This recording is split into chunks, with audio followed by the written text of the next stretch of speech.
Hello అందరికీ, welcome to my channel. ఈరోజు మీకైతే ఒక మంచి రెసిపీని అయితే చూపించబోతున్నాను.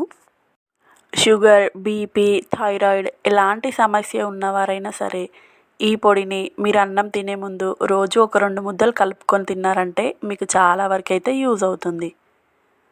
ముందుగా స్టవ్ అయితే ఆన్ చేసుకొని ఒక కడాయిని అయితే పెట్టుకొని అందులో ఒక 1 టేబుల్ స్పూన్ ఆయిల్ని అయితే వేసుకోండి. ఆయిల్ హీట్ అయిన తర్వాత అందులో ఒక పావు కప్పు వరకు శనగపప్పునైతే వేసుకోండి. ఇందులోనే పావు కప్పు పొట్టు మినప్పప్పునైతే వేసుకోండి. అదేవిధంగా ఒక పావు కప్పు పల్లీలు, అలాగే పావు కప్పు ధనియాలు వేసుకోండి. ఇందులోనే ఒక పావు కప్పు అవిసె గింజలు వేసుకోండి. అలాగే పావు కప్పు వరకు నువ్వులను కూడా యాడ్ చేసుకోండి. యాడ్ చేసుకొని వీటన్నిటిని కూడా దోరగా అయితే వేయించుకోండి. స్టవ్ మీడియం ఫ్లేమ్లో ఉంచుకొని కొంచెం నిదానంగా అయితే వీటిని వేయించుకోండి దోరగా. వీటన్నిటిలో కూడా మన ఆరోగ్యానికి ఎంతో మేలు చేసే విటమిన్స్, ప్రోటీన్స్ అయితే ఉంటాయి. అదేవిధంగా అవిసె గింజలు అయితే వెయిట్ లాస్కి కూడా మంచిగా యూజ్ అవుతాయి. ఇందులోనే మీ కారానికి సరిపడా ఎండుమిర్చిని కూడా యాడ్ చేసుకోండి. యాడ్ చేసుకొని ఇవి కూడా కాస్త వేగే వరకు అయితే వెయిట్ చేయండి. మరీ ఎక్కువగా కాకుండా కొంచెం కలర్ చేంజ్ అయితే సరిపోతుంది. ఈ విధంగా వేగిన తర్వాత స్టవ్ అయితే ఆఫ్ చేసుకొని వీటిని అయితే చల్లార్చుకోండి. ఇప్పుడు నేనైతే ముందుగానే కరివేపాకునైతే వాటర్తోని శుభ్రం చేసి తడి లేకుండా అయితే ఆరబెట్టుకున్నాను. అదేవిధంగా మునగాకు కూడా సేమ్ ముందే శుభ్రంగా వాటర్తోనైతే కడిగి ఈ విధంగా వాటర్ లేకుండా అయితే ఆరబెట్టుకున్నాను. ఈ రెండింటిని కూడా సేమ్ క్వాంటిటీలో అయితే తీసుకున్నాను.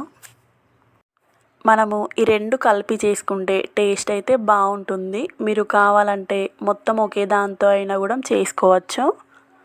స్టవ్ మీద ప్యాన్ పెట్టుకొని అందులో మునగాకునైతే వేసుకొని ఈ విధంగా కొంచెం వేయించుకోండి.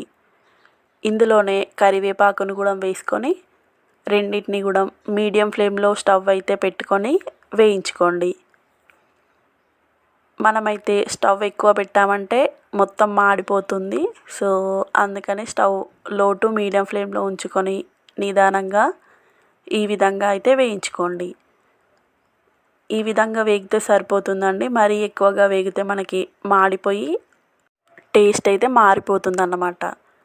ఇప్పుడు మనం ముందుగా వేయించి పెట్టుకున్నవైతే చల్లారిన తర్వాత మిక్సీ జార్లో అయితే వేసుకోండి. ఇందులోనే ఒక 10-12 మిరియాలు, అదేవిధంగా 1/2 టేబుల్ స్పూన్ వరకు జీలకర్ర, అలాగే చిన్న నిమ్మకాయ సైజ్ అంతా చింతపండు ఎలాంటి నారలు లేకుండా తీసుకొని వేసుకోండి. ఇందులోనే 10-12 వెల్లుల్లి రెబ్బలను కూడా యాడ్ చేసుకొని మెత్తగా అయితే మిక్సీ పట్టుకోండి. ఇప్పుడు ఇందులోనే రుచికి సరిపడా సాల్ట్, అదేవిధంగా మనం వేయించి పెట్టుకున్న మునగాకు మరియు కరివేపాకును కూడా వేసుకోండి. వేసుకొని మరొకసారి అయితే మిక్సీ పట్టుకోండి. ఈ పొడిని మరీ మెత్తగా కాకుండా కాస్త బరకగా అయితే పట్టుకోండి. అప్పుడే మనకి తింటుంటే టేస్ట్ అయితే మంచిగా తెలుస్తుంది. సో ఈ విధంగా పట్టుకుంటే సరిపోతుంది. దీన్నైతే మనము ఒక గాజు డబ్బాలో స్టోర్ చేసుకున్నామంటే మనకి 2-3 నెలల వరకు కూడా టేస్ట్ అయితే మారకుండా బాగుంటుంది. దీన్ని మనము అన్నంలోకైనా, చపాతీకైనా, దోశ, ఇడ్లీ ఇలా దేంట్లోకైనా కూడా వేసుకొని తినొచ్చు. ఈ పొడి మనకి హెయిర్ ఫాల్ సమస్యకి కూడా మంచిగా యూజ్ అవుతుంది.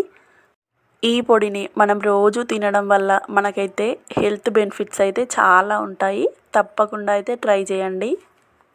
అలాగే మన ఛానల్ని సబ్స్క్రైబ్ చేసుకోండి.